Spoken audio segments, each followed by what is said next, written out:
A struggling restaurant owner appears on Kitchen Nightmares. He has plenty of debt and not enough customers. After Gordon stops by, things seem to improve. Yet, he suddenly signs his restaurant over to a holding company, and shortly after that, he falls off a bridge. It's ruled self-deletion, but with a closer look, some things just don't quite add up, and no one seems to be talking about the organized crime connection. At first, this episode feels like any other episode of Kitchen Nightmares. A failing restaurant. Gordon heads for an Italian restaurant that's headed for disaster. Why did you decide to become a chef owner if you haven't got a clue how to run a business? The owner treats his staff like friends and they horse around more than they work. It's like a big romper room back there. The owner is the big man on campus. The employees seem to be here for the party. Campania is like high school, except everybody really gets along. It's so sexy when you make a chicken. The food comes out far too slow. It takes forever for the food to get out of the kitchen. I need your specials now. That fucking never went out? The portions are far too big and the quality is far too low. The enormous portions are ensuring no one leaves without a party favor. Even the doll's got a serving there. There's a bone for him as well. Too much is being spent on ingredients. Food costs are out of control. I could go in there and just give you $500 of waste. The party's over. You have to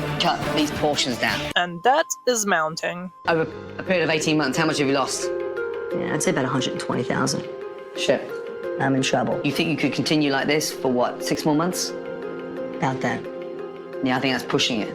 Now this is all classic Kitchen Nightmare stuff, but this next scene I have never seen in any other episode of Kitchen Nightmares before, and please keep this scene in mind as we proceed on with this video. I owe my purveyors about $80,000 right now in cold hard cash. I'll get something out to you on Monday.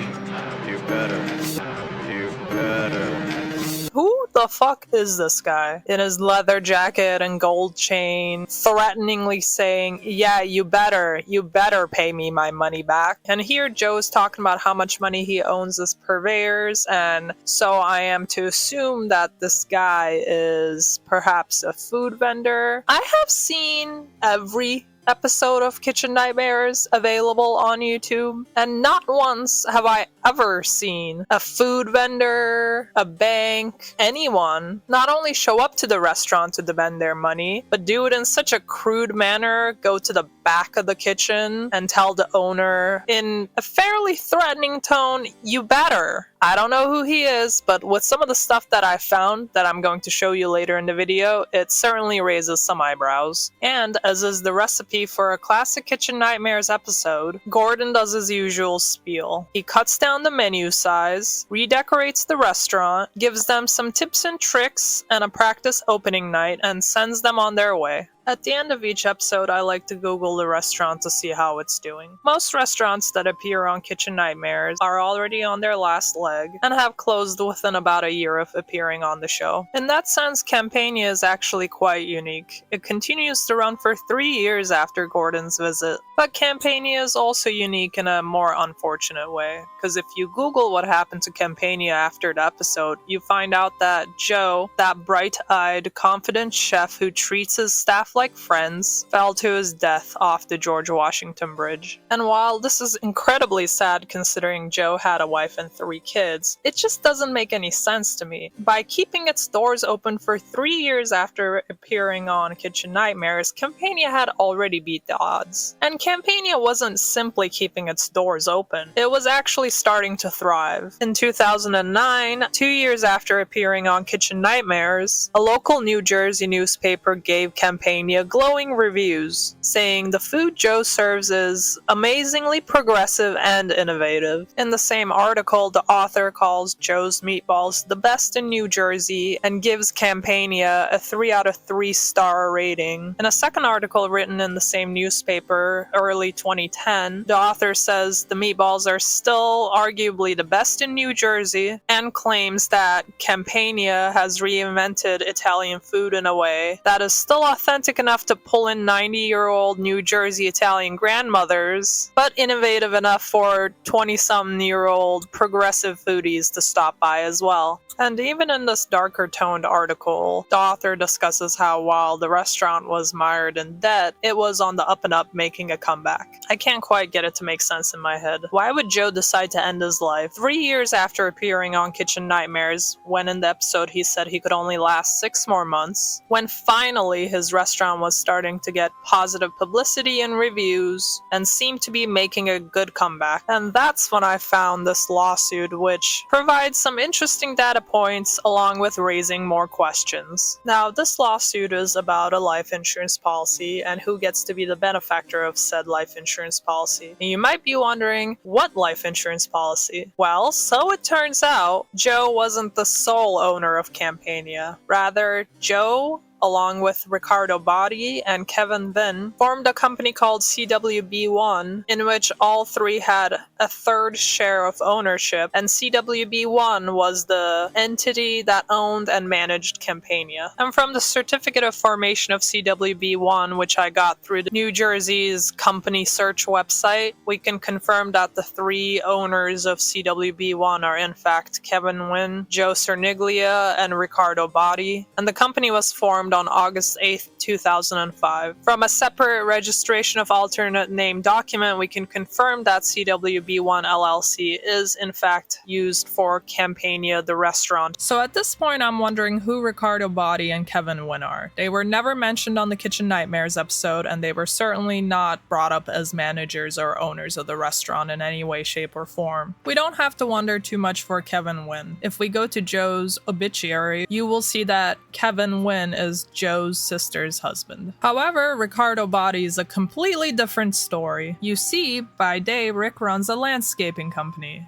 But by night, he is running and operating a prostitution ring. Not just one, but a string of brothels pretending to be massage parlors across the state of New Jersey. Now, I can't show you the full home address of Ricardo Botti. However, we can confirm that this is our Ricardo Botti by seeing that both the Ricardo Botti mentioned in the local newspaper and the Ricardo Botti listed as an owner of CWB1 and Campania are from the town of Oak Ridge in New Jersey. If you can hang tight with me for a little longer, shortly we're going to compare the pictures of Rick Botti Landscaping's Facebook page where they display some of the work they have done with that of Ricardo Botti's home to see that it's a match. Now, if we go down to read the article a bit further, we learn that the person who operated the massage parlor had actually been previously arrested for prostitution at the same location and subsequently shut down. And Rick Botti is this person's landlord, and they covertly were able to keep running the spa by the assistance of Rick Botti, who helped in maintaining the operations and passing local inspections. Additionally, we learned that a fellow named Alfredo Simbaja Sanchez, sorry if I'm butchering his name, from West Milford, which also happens to be where Rick Botti's landscaping company is located out of, allegedly worked under Botti and helped ensure the Newfoundland spa remained operational. And I thought it was kind of funny that they say part of the reason, other than surveillance of the location, they were able to identify this brothel was because the clients left online reviews that made explicit references to the sexual services provided at each business. As a result, in December 2025, Rick Botti was charged with racketeering, money laundering, promoting organized street crime, and multiple counts of promoting prostitution. Here's a easier to read summary from the New Jersey Office of the Attorney General. The case is still pending. And if you're not familiar with racketeering, we can take a quick look at the Wikipedia definition, where it states racketeering is a type of organized crime in which the perpetrators set up a coercive, fraudulent, extortionary, or otherwise illegal coordinated scheme or operation, aka a racket, to repeatedly and consistently collect a profit. Before we proceed, if you enjoy digging through the public catacombs we call the internet, please consider subscribing. Now maybe you're thinking to yourself, but Kat, Joe died in 2010, and Rick Body has just been arrested in 2025. Maybe Rick just woke up one crisp January morning and decided to himself, you know what my New Year's resolution is going to be in 2023? Landscaping is just not enough. I'm going to join organized crime and become the leader of a statewide prostitution ring. And to that, I would say, well, I have some suspicions on how legitimate his landscaping business is. Well, for starters, for a company that's been running allegedly for 37 years, it only has a single review on Google, 4 on Angie's List, and a total of 5 votes on Facebook. And either Rick's wife is a brain surgeon, or Rick might just be one of the best landscaping businesses in the entire state of New Jersey, because this is their home. And frankly, I don't understand how someone who owns a landscaping company could buy a house like this, especially when their base charging rate lawn care services is starting at $35 a week. However, they did purchase the house in 2002, so maybe they paid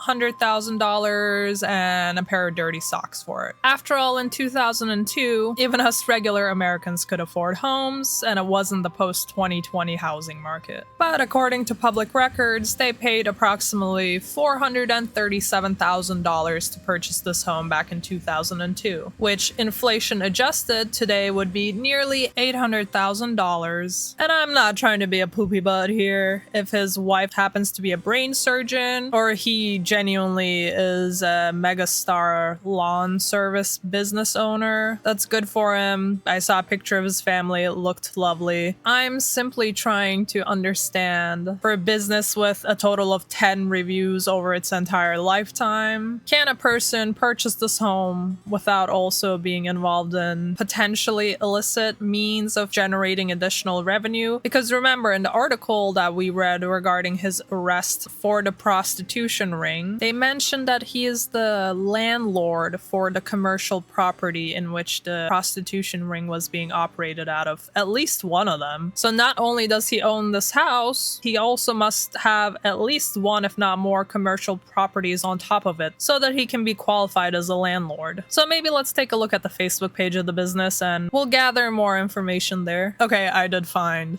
what the wife does. She is not a brain surgeon. She is a hairdresser who opened up her own salon back in 2016, which congratulations to her, America entrepreneur, yay! I'm not going to show her face or the name of her salon. At the end of the day, this is about Campania, CWB1, Rick Body, and Joe Cerniglia. Body's wife has nothing to do with it, so I'm not going to involve his family, other than the fact that she is a hairdresser, so not a brain surgeon. Back to Rick Body Landscaping. Alright, so here's the Facebook page. We're up to 173 followers on the Facebook page, so good on them. Maybe they are doing better than I assumed. Still don't know if well enough to purchase a $437,000 home back in 2002 along with commercial properties, but well. So the first thing I find interesting about the Facebook page of Rick Body Landscaping is that the proof of work pictures were all dumped in the course of 2 days from September 3rd to September 4th, 2013. Here's the first picture.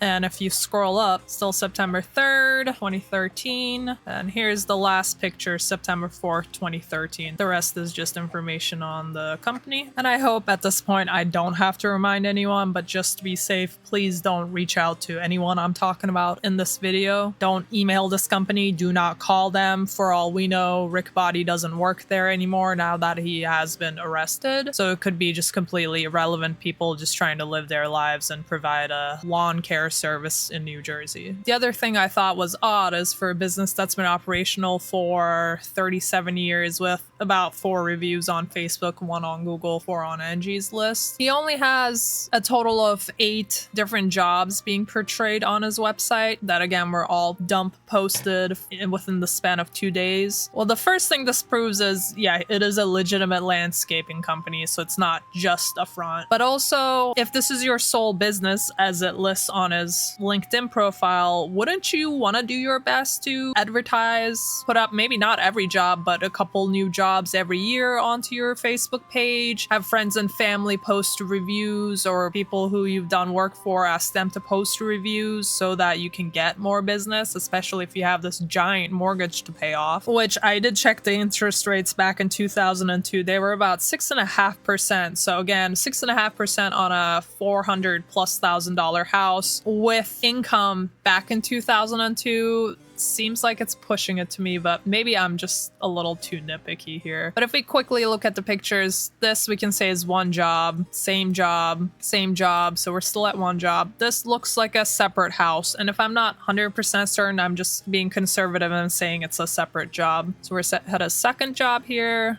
same job, same job, same job.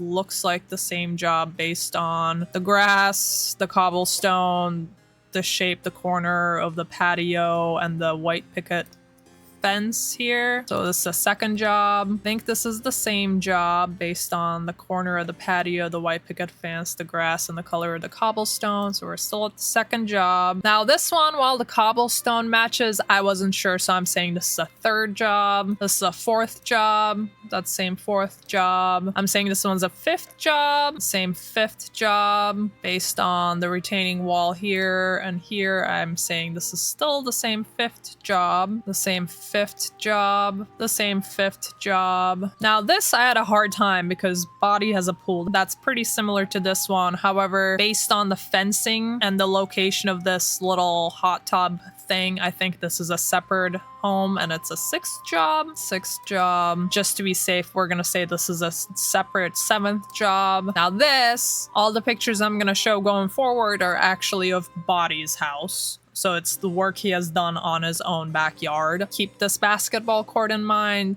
the picket fence, the shape of the pool, and this is what I mean. They also have a little hot tub-esque thing, but it's at the corner of the pool rather than more in the middle. Keep this umbrella in mind, the shed in mind. That's that same picket fence going around. Okay, so that's it. So we have a total of 8 jobs posted at best, one of which is Rick's own house, and they were all posted within the course of the same 2 days. Okay, I think actually I can do this on the same screen if I just block myself. So again, let's see. We got the shed in the corner over here in both. We got the hot tub-esque mini pool in the corner built with stones at the corner, not the center of the pool in both. We got a white slide going down into the pool in this corner on both. We have this odd, funky shaped, rounded, multiple edge pool in both. Then we have a white fence here, similar to this one, and more importantly, the basketball court. You can see the basketball court right here. It looks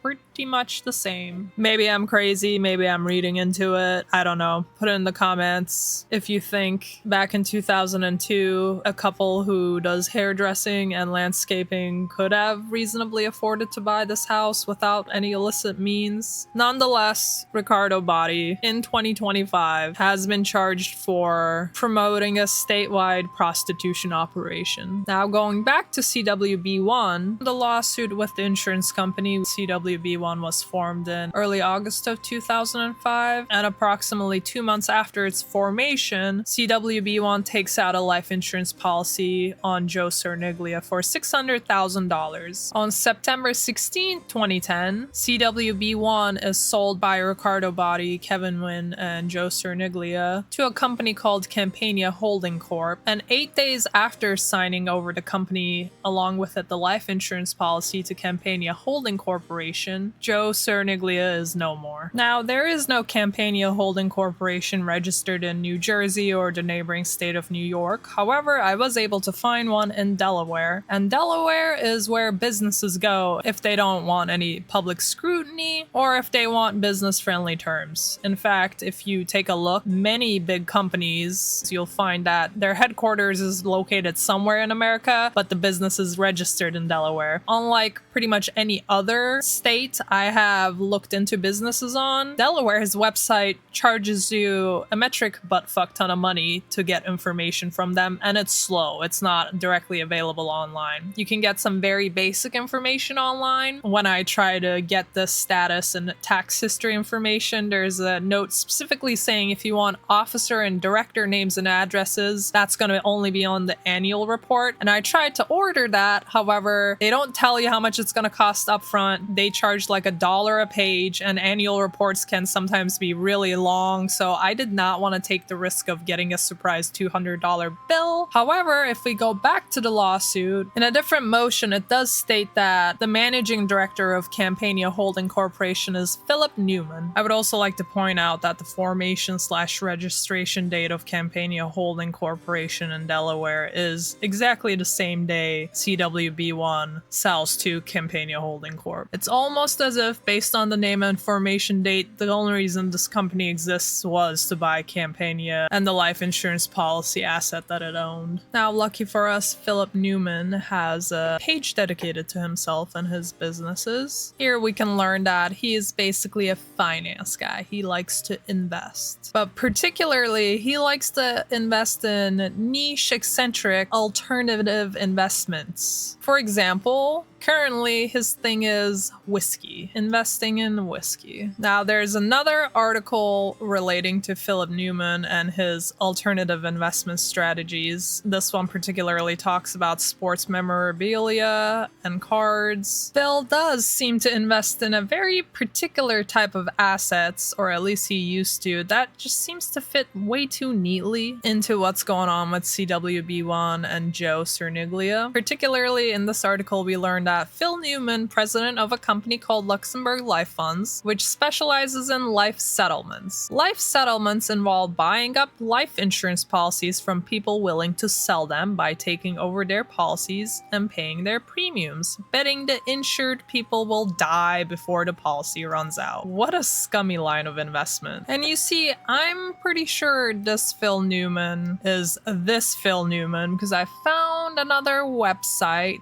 for events. Specifically, this one is a managers roundtable held back in 2015 for an alternative asset summit. And Phil Newman shows up with a much younger face, but pretty sure it's the same face nonetheless. Zoom in a little bit. I'm pretty sure that's the same guy. But we don't have to just rely on the face, because here in his bio it says, Mr. Newman is the founder of the Newman Companies. And this Phil Newman is the founder and managing director of the Newman Companies. This description adds that he develops and operates life settlement leverage facilities within the secondary market for life insurance, and that his long-term growth life insurance fund is a fully regulated fund located in Luxembourg and has a proven track record showing returns of over 20% for the past 5 years. All of our life insurance papers is rated A- or better. For starters, I'm wondering, is it located in Luxembourg because you couldn't be fully properly regulated in America? I'm not really sure about the answer of that. But second, how are you buying life insurance policies so successfully that it's returning over 20% for over the course of 5 years? I mean, you're basically buying policies that are gonna, more often than not, result in the person the policy belongs to dying before the policy runs out. And this all just kind of gives me the heebie-jeebies because, again, 8 days after Campania Holding Corp purchased CWB1, Joe Cerniglia died. In this New York Daily News article, they report that police responded to 911 calls on September 24th, Friday afternoon, saying that they saw a body floating down the Hudson River. And they note that after getting the calls of the body in the river, they got another caller reporting that they saw someone jump off the bridge, and the body recovered was Joe's. In this separate article by the New Jersey Star-Ledger, they describe how when the restaurant critic from the Star-Ledger newspaper interviewed Joe Cerniglia, he said that the phone began ringing as soon as he appeared on Kitchen Nightmares, and it didn't stop for a long time. It goes on to say, since then, Joe had won the Ultimate Chef Bergen County competition, which is a local version of Iron Iron Chef. He was named one of the top 5 chefs in New Jersey by the Inside Jersey magazine earlier that year. It talks about the local farm from which he got his produce. Ultimately, as always, I'm just left with a bunch of questions. It doesn't make any sense to me because the amount of debt he had, yes, it's sizable, but on Kitchen Nightmares, we've seen people who are in $500,000, $750,000, over $1 million in debt. So in comparison to that, 80 grand, 200 grand, it's an amount that could have been paid back by turning around a restaurant, which by all measures, it seems like he was successfully doing. I mean, he's getting named one of the top chefs in New Jersey. He's getting glowing reviews on local newspapers. He's winning his local Iron Chef. The restaurant has already survived 3 years post Kitchen Nightmares. So it just seems like a really odd time if he did end his life to do so. I also really would like to know who the fuck is the you better pay me back guy. It's really interesting to me that this life insurance policy was taken out by CWB1 instead of Joe directly or Joe's wife. It's also further interesting to me that he died within 8 days of selling the policy to a guy who gloats about how successful he is at buying life insurance policies that are gonna pay out, aka making money off of people's deaths. And Rick Body, I mean, yeah, maybe he just woke up one day in 2023 and decided to run a organized prostitution operation, or maybe he only got caught in 2025. Now, there are some reports saying that Joe was cheating on his wife with a pastry chef. There's other reports saying, oh, they were separated. So that muddies up the water a little bit, but none of the reports I've seen were all that credible because they just keep citing a source without really being specific on who the source is. Ultimately, I'm really 50-50 on this. I'd be really curious to hear what you guys think. Maybe I am way overreading into things, or maybe there's really no way to tell if someone has been pushed off a bridge or they jumped off a bridge, or even coerced, had their family threatened if they didn't follow through. I appreciate you guys tagging along into this dig, and if you enjoy digging through the public catacombs we call the internet, please subscribe and I'll see you on the next one.